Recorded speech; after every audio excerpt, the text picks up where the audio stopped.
Now, does magic really exist? Does it have a real essence? Or is it just an illusion? According to Ahl al-Sunnah, it is real.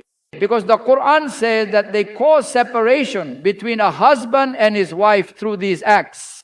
Would the Quran say such a thing in Surah Al-Baqarah if it weren't real? It's real.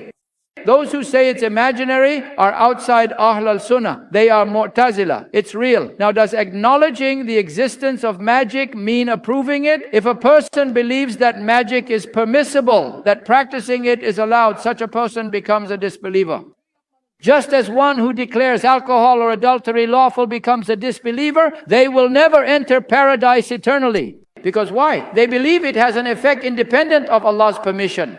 Who can create anything without Allah's permission? So, whoever attributes power of effect to something by itself, like saying the doctor created my healing, becomes a disbeliever.